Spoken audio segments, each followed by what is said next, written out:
Salam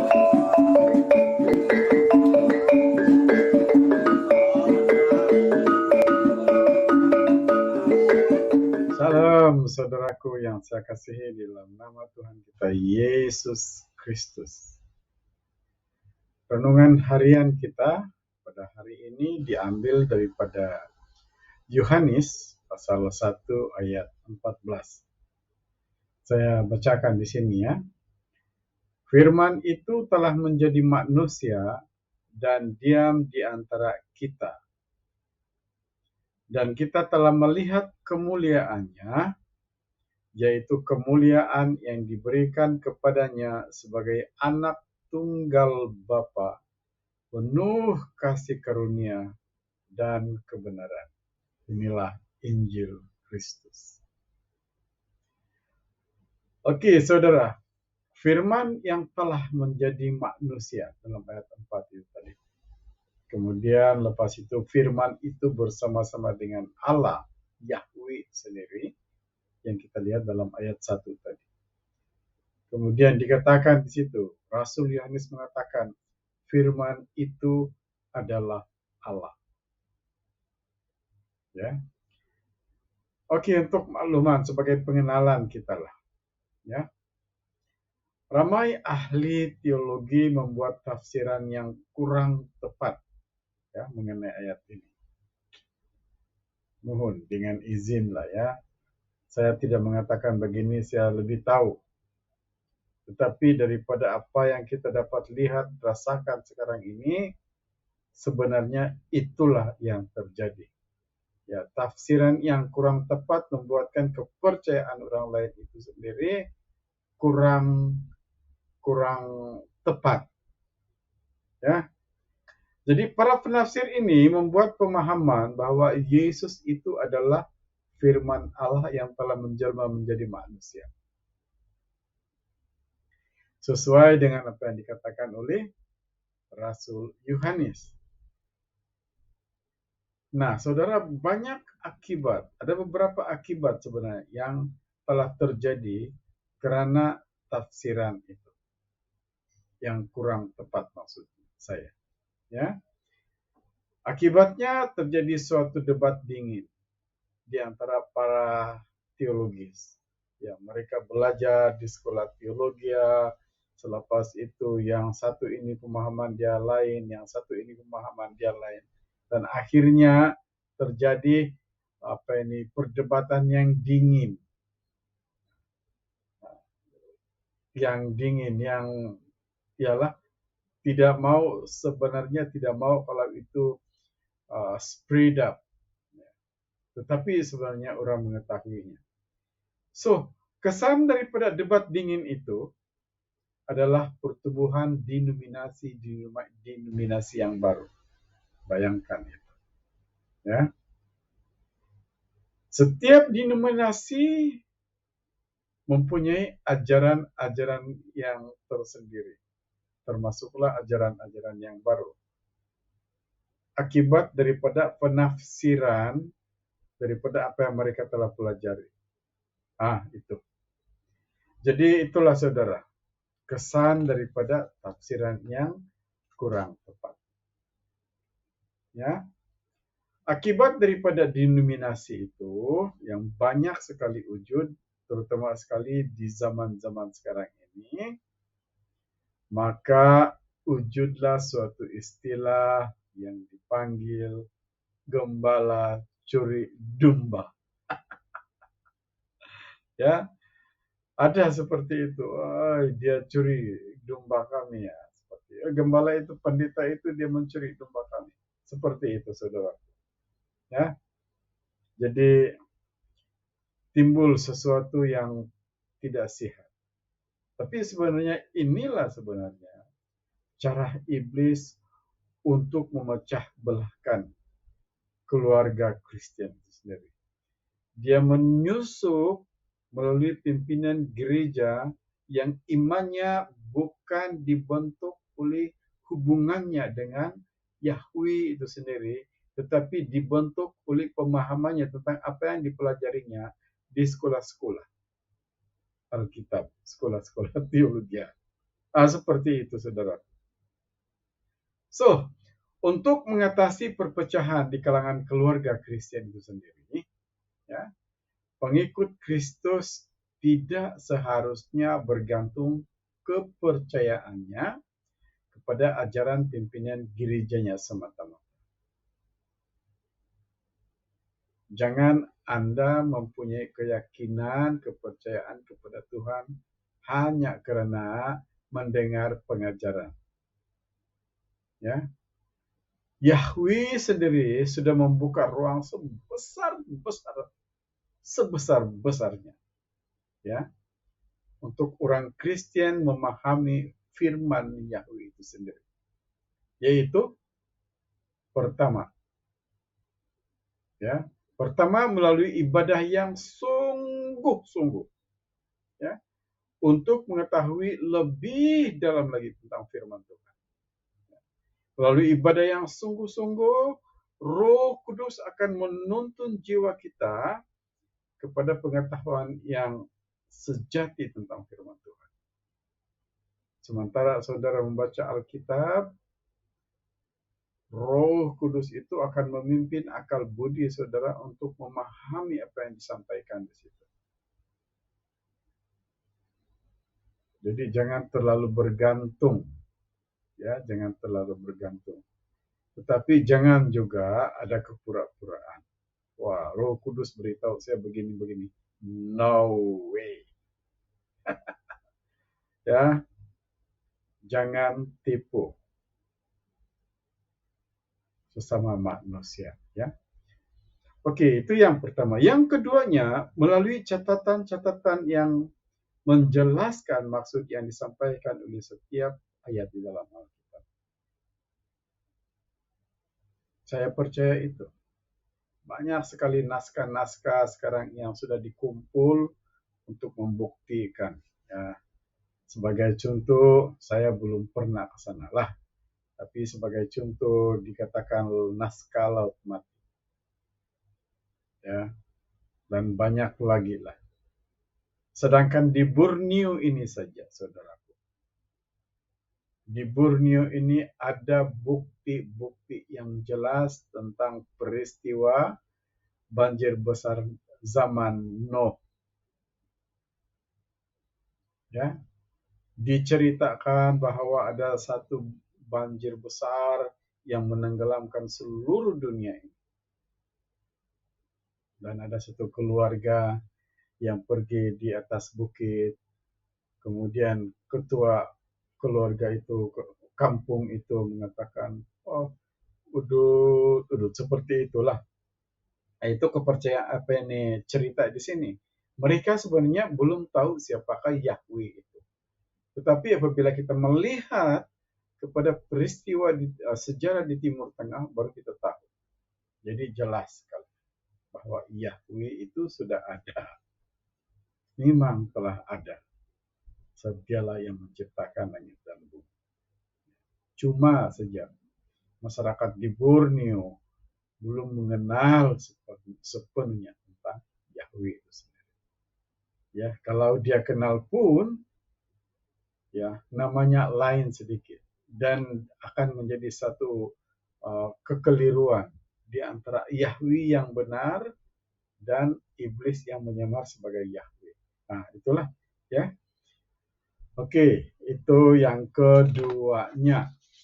Oke. Kemudian seterusnya, melalui hikmat daripada Roh Kudus, catatan yang tersedia firman Tuhan akan dapat dipahami dengan jelas. Sebagai contoh, ya, sebagai contoh.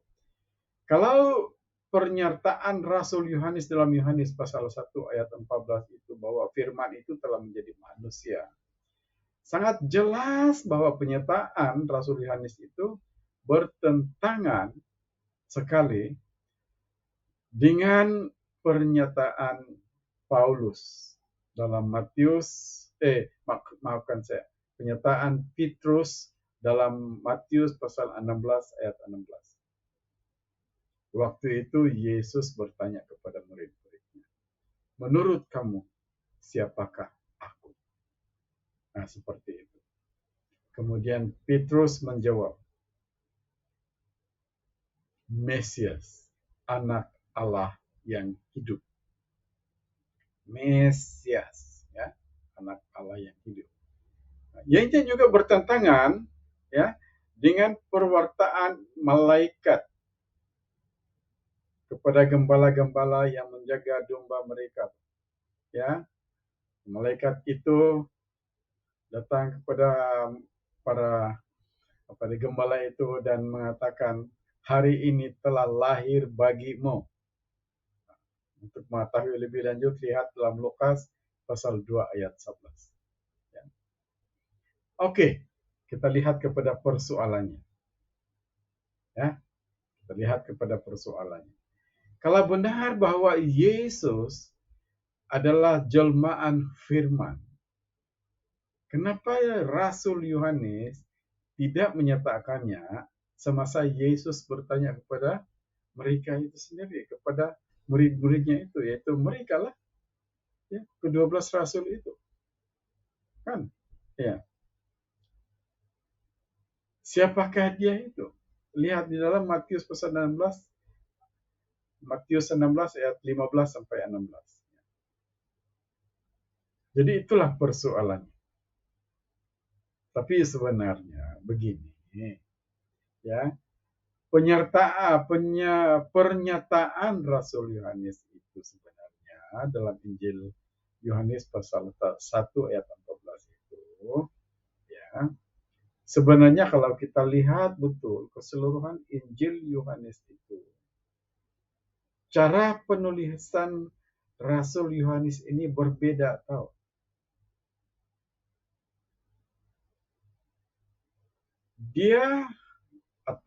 Rasul Yohanes ini, dia membuat kesimpulan lebih awal, kemudian dia tunjukkan bukti-bukti itu melalui cerita yang diceritakannya tentang Yesus itu. Sebab itu dia katakan, pada mulanya adalah firman, firman itu bersama-sama dengan Allah, dan firman itu adalah Allah, dan begitulah seterusnya. Sehinggalah dia mengatakan bahwa firman itu telah menjadi manusia. Nah, seperti itu. Nah, kemudian baru diceritakan tentang peristiwa-peristiwa tentang Tuhan Yesus. Okay. Ayat 14 tersebut sebenarnya berbentuk perumpamaan. Kalau kita baca betul-betul, ya, Yohanes pasal 1 ayat 14 itu, sebenarnya dia berbentuk perumpamaan. Nanti ini akan kita bincangkan, ya. Kita akan bincangkan di bagian penutup. Ya. Perumpamaan ataupun parable, ya. Rasul Yohanes mengumpamakan Yesus sebagai firman, ya. Rasul Yohanes mengumpamakan Yesus sebagai firman yang telah menjadi manusia. Buktinya ada. Kita lihat kenyataan Paulus dalam Filipi pasal 2 ayat 5 sampai 11. Boleh nampak di situ, ya, saudaraku. Oke. Sebagai penutup dan sebagai rumusan kita. Ini sangat penting untuk kita pikirkan bersama-sama. Ya. Pertama, yang jelas sekali, Yesus itu bukan jelmaan firman. Ya. Firman itu tidak menjelma menjadi manusia. Tetapi tafsiran tentang Yohanes pasal 1 ayat 14 itu ada kesilapannya di situ, tidak kena tersasar daripada maksud yang sebenarnya, maka ramailah yang mengatakan bahwa firman itu telah menjadi manusia. Bukan. Apa yang dikatakan oleh Rasul Yohanes di dalam Yohanes pasal 1 ayat 14 itu, sebenarnya Yesus itu adalah penurut yang taat dan setia kepada firman Allah. Ya, Sebab itu Yahweh meninggikan Yesus lebih tinggi daripada manusia dan malaikat. Ya. Saya ulang. Yesus adalah penurut yang taat dan setia kepada firman Allah itu sendiri, logos itu sendiri. Ya. Sebab itu Yahweh meninggikan Yesus lebih tinggi daripada manusia dan malaikat. Buktinya di mana? Lihat di dalam Filipi pasal 2 ayat 9 sampai 10 dan Efesus pasal 1 ayat 21. Itu tentang Yesus dan firman. Kemudian ini tentang Yohanes, Rasul Yohanes pula. Karena kesetiaan dan ketaatan Yesus kepada firman Allah itu sendiri, Rasul Yohanes tidak melihat sedikit pun sifat-sifat manusia biasa dalam kehidupan Yesus. Ya. Sebab itu Yohanes menggelar Yesus, firman yang menjadi manusia. Saya berani katakan ini bahwa Yohanes menggelar Yesus sebagai firman yang telah menjadi manusia. Di dalam Alkitab, saudaraku sekalian, terutama sekali dalam Perjanjian Baru itu, banyak sekali parabel ataupun perumpamaan. Sebagai contoh, ketika mereka membuatkan perjamuan kudus, Yesus sendiri mengatakan, inilah tubuhku. Dia pegang roti dan mengatakan, inilah tubuhku. Nah, lepas itu apa lagi? Dia ambil cawan dan dia katakan yang ada air penuh dengan anggur dan mengatakan inilah darahku. Itu sebenarnya perumpamaan. Jadi sama juga seperti apa yang dikatakan oleh Rasul Yohanes itu sendiri sebenarnya. Rasul Yohanes menggelar Yesus sebagai firman yang menjadi manusia, logos yang menjadi manusia. Ya, kiranya Roh Kudus memimpin akal budi di dalam jiwa saudaraku untuk memahami lebih jauh ke dalam tentang firman ini dan kiranya saudara-saudaraku sekalian dikuatkan oleh firman-Nya. Tuhan Yesus memberkati. Amin.